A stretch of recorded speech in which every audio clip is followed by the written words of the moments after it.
Imagine you wake up tomorrow. You check the news. The headlines are celebrating. The economy is strong, they say. The stock market hit another record high. Unemployment is low. America is winning. You close your phone. Then you open your bank account. Your rent went up again. Your grocery bill is 15% higher than last year. Gas costs more than it did 6 months ago. Your paycheck looks exactly the same, maybe a tiny bit more. But everything you spend it on costs so much more that it disappears before the week is over. So who is this great economy for? Who is this winning for? Because it is not for you. And today, we are going to prove it with real numbers, real names, and real events happening right now in April 2026. This is not a political opinion. This is not a conspiracy theory. This is a documented, proven, deliberate design. And someone is getting very, very rich while you struggle to understand why your life keeps getting harder no matter how hard you work. Pull up a chair. The curtain is about to come back. To understand where we are today, you have to understand where this started. Not in 2025, not even in 2008. This goes back decades. And the story begins with a simple promise that was quietly broken. After World War II, America made a deal with its workers. A simple deal. You work harder, you get paid more. The company earns more, you earn more. It was called shared prosperity. And for about 30 years, it actually worked. From 1948 to 1979, when American workers got more productive, when they made more things, served more customers, worked more efficiently, their wages went up right alongside that productivity.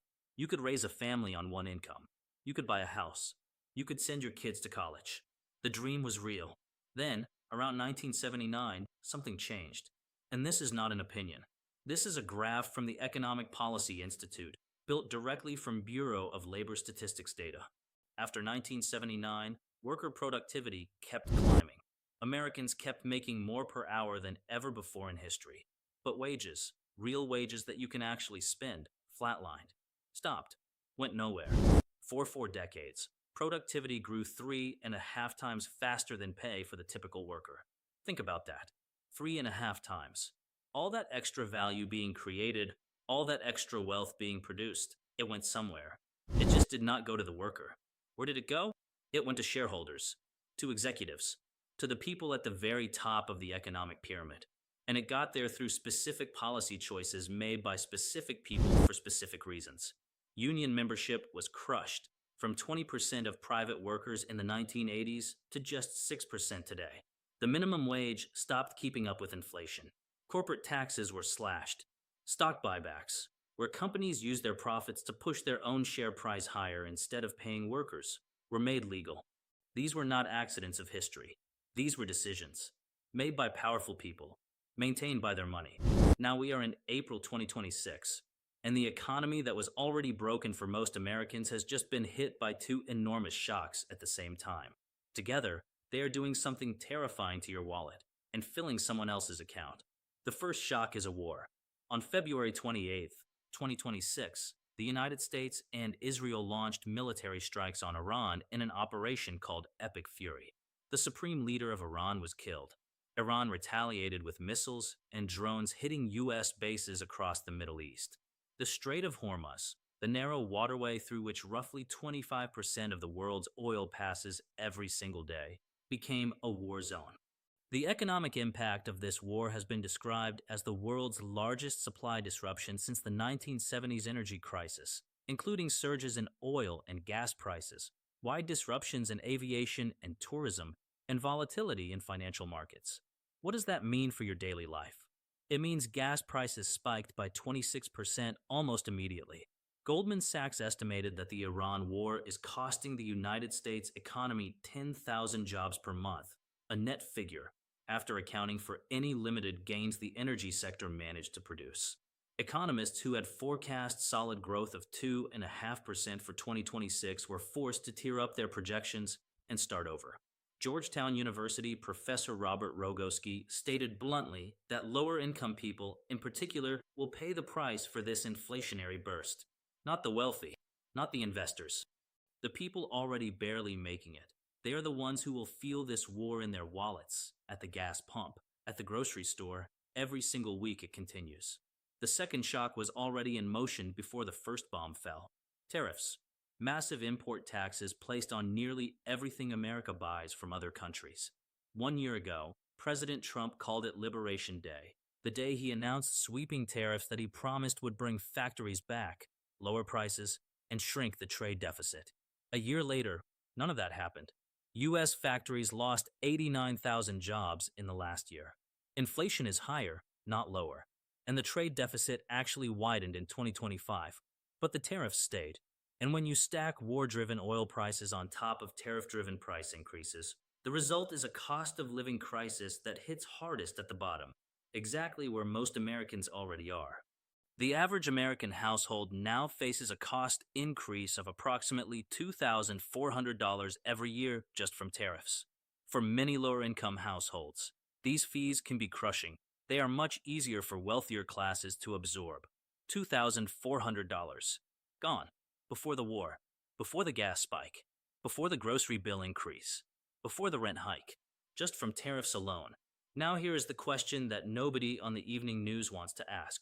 While all of this is happening, while workers are losing jobs, while gas prices are climbing, while your groceries cost more, what is happening to the people at the very top?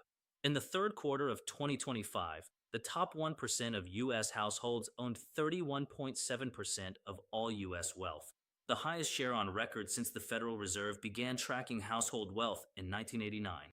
Collectively, the wealthiest 1% held about $55 trillion in assets, roughly equal to the wealth held by the bottom 90% of Americans combined. Read that again. 1% of the people, equal to 90% of the people. And that gap is not shrinking. It is getting wider, faster, every single year. Here is the mechanism, the invisible hand that most people never get to see. It is called the Cantillon Effect, named after an economist who figured this out in the 1700s. When new money enters an economy, when the Federal Reserve prints dollars out of thin air, as it has done to the tune of $8 trillion since 2008, that money does not fall evenly like rain. It flows through specific channels. It goes first to banks, then to large corporations and wealthy investors. Then, maybe, eventually, slowly, it reaches ordinary workers in the form of wages. But by the time it reaches you, something terrible has already happened. Prices have gone up. The people who got the money first, the banks, the hedge funds, the billionaires, already used it to buy assets at yesterday's prices. They bought stocks, real estate, companies, art. All of those assets are now worth more. Their wealth grew, and then the inflation that their spending helped cause arrives at your doorstep, making everything you need to buy more expensive. You got the inflation. They got the wealth. That is not a side effect. That is the design. And now look at the tax system that protects all of it. It is a three-step process that wealthy legal experts call buy, borrow, die. Step 1. They buy assets, stocks, real estate, companies. These assets grow in value for years, sometimes decades, without ever being taxed. Because in America, you do not owe taxes on gains until you sell, and the ultra-wealthy never sell. Step 2. They borrow. Instead of selling stock and paying capital gains taxes, they use their stock portfolio as collateral for enormous low-interest loans. The borrowed money is not taxed as income. So a billionaire can effectively live on hundreds of millions of dollars, and the IRS receives nothing. Step 3. They die. And here is where the game becomes truly outrageous. When a billionaire dies and leaves their fortune to their children, all those decades of untaxed gains are wiped clean by a provision called stepped-up basis. The heirs inherit the assets at their current value, sell them, and owe zero capital gains taxes. Hundreds of millions, sometimes billions, of dollars in gains, taxed at exactly 0%. A ProPublica investigation using actual IRS records found that the 25 richest Americans paid an average effective tax rate of just 3.4% on their wealth growth. Some paid nothing in certain years, not because they were breaking the law, because they wrote the law. Now the situation is escalating on multiple fronts simultaneously. And for ordinary people, each front opens a new wound. The war in Iran is doing something economists feared most. It is creating what they call stagflation. That is a word that describes two terrible things happening at the same time: rising prices and slowing growth. Normally, the Federal Reserve deals with inflation by raising interest rates to slow the economy, or it deals with a slowdown by cutting rates to speed it up. But when you have both problems at once, as the Al Jazeera analysis explains, those two solutions directly contradict each other. Higher oil prices likely point to inflation remaining stickier, which means it is harder for the Fed to cut interest rates. As a result, mortgage rates and other long-term interest rates might be stuck at their current levels, possibly getting even higher. Mortgage rates that are already stuck at 6.5%. If they go higher, the already impossible dream of homeownership for younger Americans becomes even more of a fantasy.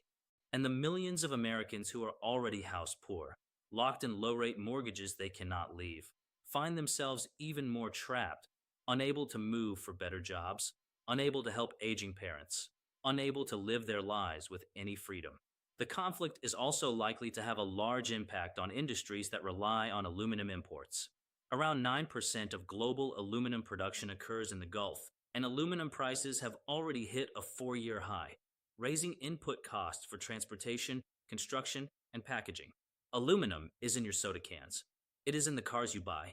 It is in the packaging of almost everything on the shelves. Higher aluminum prices mean higher prices on things you already cannot afford. And then there is artificial intelligence. Before the war even started, economists were warning that AI would encourage businesses to further slash workforces in an already shaky labor market. Layoffs surged more than 50% in 2025 compared with a year prior. The workers who fear being replaced by a machine are not paranoid. They are paying attention. And the irony is brutal. AI is being built on the backs of energy produced partly from the same Middle Eastern oil fields now engulfed in war. The rest of the world is watching, and some of them are alarmed for reasons that should terrify you too. The conflict in Iran coincided with historically low European gas storage levels, estimated at just 30% capacity following a harsh 2025 to 2026 winter, causing gas benchmark prices to nearly double. The European Central Bank postponed its planned interest rate reductions, raised its inflation forecast, and cut GDP growth projections, with economists warning that energy-intensive economies face high risks of technical recession. When Europe tips into recession, American exports fall. American companies with European customers lose revenue. The ripple effect comes back home. Despite the weaker growth outlook, the rise in inflation would likely force central banks to shift policy. The Federal Reserve could abandon rate cuts while the European Central Bank could move to raise interest rates. That is a global tightening of the money supply at the exact moment when most ordinary people need relief the most. Meanwhile, the wealthy investors are not panicking. They are adjusting. A war is a disruption for workers. For the right investor, a disruption is an opportunity. Defense stocks soar. Energy company profits explode. The same oil price that is destroying your monthly budget is creating record quarterly earnings for companies whose shareholders are, overwhelmingly, the top 10%. The top 10% of income earners now account for nearly half, 49.2%, of all U.S. consumer spending, up from 43.2% in 2020. When rich people spend more, the economy's headline numbers look good. The GDP looks strong. The S&P 500 climbs. And the television tells you the economy is fine, while you cannot fill your tank without wincing. Politicians responded with speeches, with promises, with photo opportunities. The One Big Beautiful Bill, passed in July 2025, promised workers a break on taxes with its flagship no tax on tips policy. But analysis from the Tax Policy Center showed that for a server in the 12% tax bracket, the maximum savings is about $600 per year, $50 a month. And more than 1/3 of tipped workers already earn so little they do not owe federal income tax, so they get nothing. Zero. Meanwhile, the same bill made permanent the corporate tax cuts of 2017, which cost roughly $4 trillion over 10 years. For every dollar spent helping tipped workers, $125 flowed to corporate shareholders. The headline is for workers. The money is for owners. So where does this go? What happens next? The honest answer is that the trajectory is dangerous. And this is not a left-wing or right-wing warning. This is a warning from economists across the spectrum, from billionaires themselves, from Federal Reserve data, from peer-reviewed research.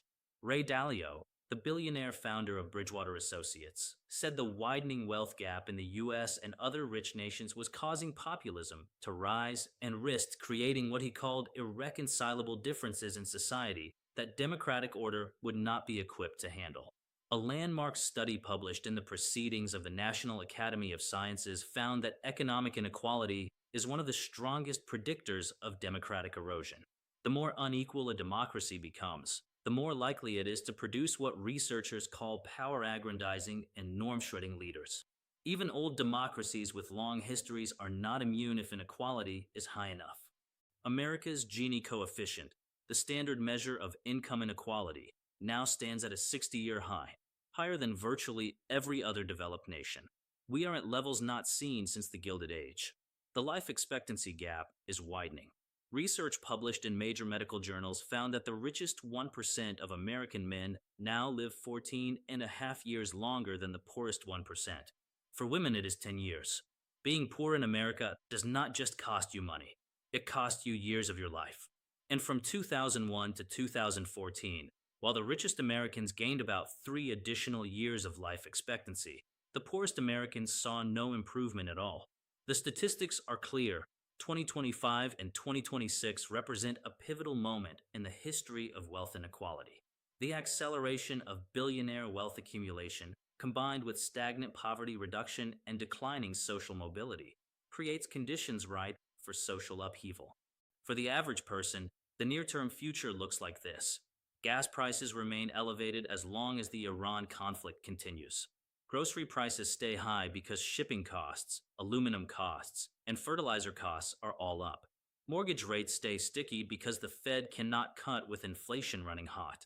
AI continues to eliminate jobs in logistics, customer service, accounting, law, and medicine, jobs that the middle class relied on. The safety net, Medicaid, food stamps, the Affordable Care Act tax credits, is being trimmed exactly when it is needed most. Millions of Americans are already facing a loss of health insurance due to tax credits expiring, while low-income households are finding their food budgets slashed just as the cost of everything rises. And for the wealthy, their portfolios continue to grow.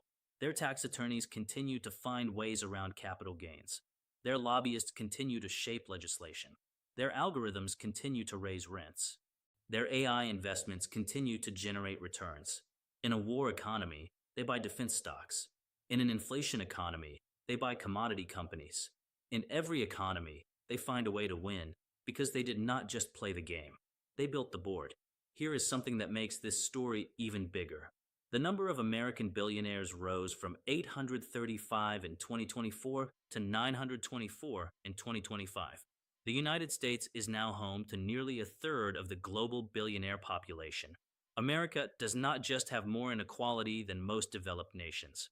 It has more billionaires than any country on earth. And those billionaires are not passive. They lobby. They fund campaigns. They own media companies. They advise presidents. They have moved from building wealth inside the system to literally operating the system from the inside. In 2022, federal lobbying expenditures hit over $4 billion. For $1 billion spent by corporations and wealthy individuals to shape the laws that govern your life. And when political scientists Martin Gilens and Benjamin Page at Princeton and Northwestern studied this, they found something that should make every voter stop in their tracks. Whether 10% of the public supports a policy or 90%, the probability of it passing barely changes. But the preferences of economic elites are strongly reflected in what becomes law. Not sometimes, consistently. Statistically, they called it what it actually is. Oligarchy. In 1940, if you were born in America, you had a 90% chance of out-earning your parents. The American dream was not a marketing slogan. It was a statistical fact. Today, for children born in the bottom income bracket, that probability has collapsed. The ladder has been pulled up. The elevator only goes up if you are already at the top. The GDP number you see on the news is an average. And an average is a lie when one person has $55 trillion and 300 million people split the rest. Bill Gates walks into a bar and everyone becomes a millionaire on average. That is the economy being sold to you on television every night, an average that hides everything. Moody's chief economist Mark Zandi has stated plainly that this is not a cyclical or temporary phenomenon. It is a structural, fundamental issue. The K shaped economy is not a recovery, it is a divergence. Every year, the arms of that K spread further apart. The top rises faster, the bottom falls harder, and the space between them grows into a chasm that no amount of hard work or bootstrapping can cross alone. You are living through the largest wealth transfer in human history, dressed up as a strong economy. You are being asked to celebrate stock market records while you cannot cover a $400 emergency. You are being asked to trust institutions that were designed to serve the people who fund them. You are being asked to accept that this is just how things are. It is not how things have to be. The research is clear. Societies this unequal become unstable. They lose faith. They turn on each other. They stop functioning as democracies. The have-lots are counting on your confusion. They are counting on your exhaustion. They are counting on your acceptance. The first act of resistance is understanding exactly how the machine works. And now you do.